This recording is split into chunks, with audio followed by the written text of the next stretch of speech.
Assalamualaikum warahmatullahi wabarakatuh. Rahayu, salam sejahtera, salam kerahmatan bagi seluruh alam.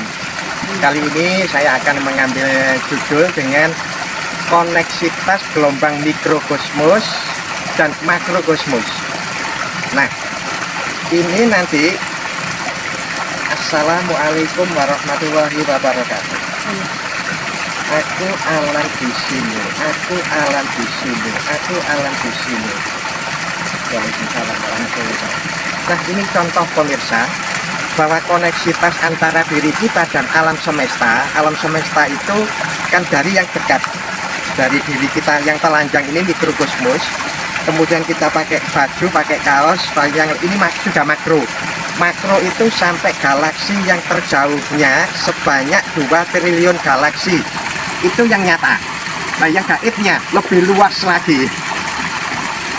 Ini sebuah contoh. Biasanya saya bersalam dulu kepada alam semesta, tetapi alam semesta itu bisa memberikan salam kepada kita lebih dulu.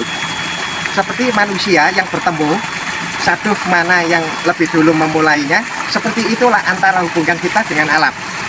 Nah, karena kita mau latihannya nanti itu di Candi Kidal ya Bu, maka kita istilahnya itu bersih-bersih dulu.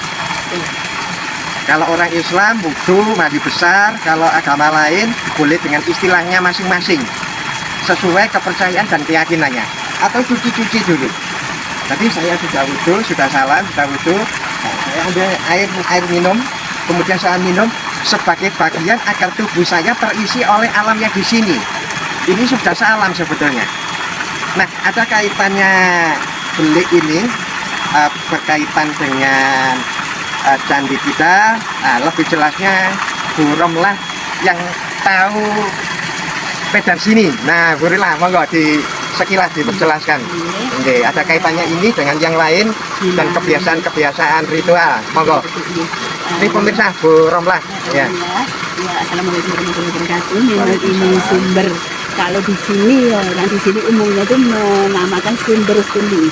Tapi sebenarnya kalau orang keraton ini sumber wuni. Dan sebenarnya di sini sumber ini mempunyai makna yaitu sumber suci, juga sesuci untuk semua orang yang mau menggunakan air tersebut.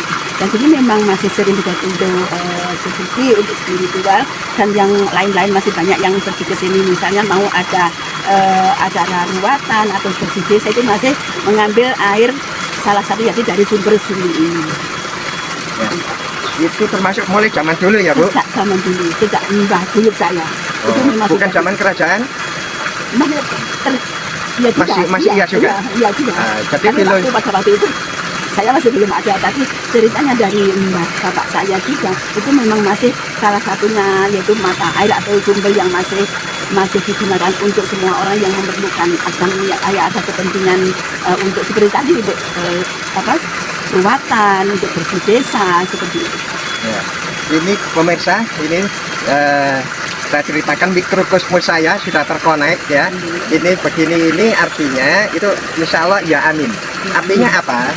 Bahwa sumber air semacam ini itu bisa kekuatan energinya, frekuensinya, vibrasinya, gelombangnya, ioninya itu berbeda dengan sumber-sumber yang lain. Seperti emas itu ada 24 karat, ada yang sekarat, ada 10 karat, ada yang 100 karat, 1000 karat ada. Air pun punya karat semacam itu. Jiwa manusia pun juga sama. Jiwa pohon, jiwa lain-lain, semua makhluk benda dan sifat ciptaan Gusti yang Maha Kuasa punya karat semacam itu. Lalu apa tujuannya kita bersilaturahim semacam ini? Kita tidak menyembah candi, kita tidak menyembah air, tetapi ini bagian dari upaya kita saling merahmati, saling menghargai di antara ciptaan Gusti yang Maha Kuasa. Itu pemirsa, maksudnya kalau ini waktunya nggak mepet begitu ya, nggak terbagi-bagi, kita sebelum berdoa, belum latihan atau apa sebutannya, berspiritual, beribadah, kita bisa nggak cukup wudhu atau bersih-bersih, tapi bisa mandi mutlak, mandi besar, mandi untuk menghilangkan segala penyakit dan masalah yang ada pada diri kita, baik karena leluhur kita atau karena kesalahan kita.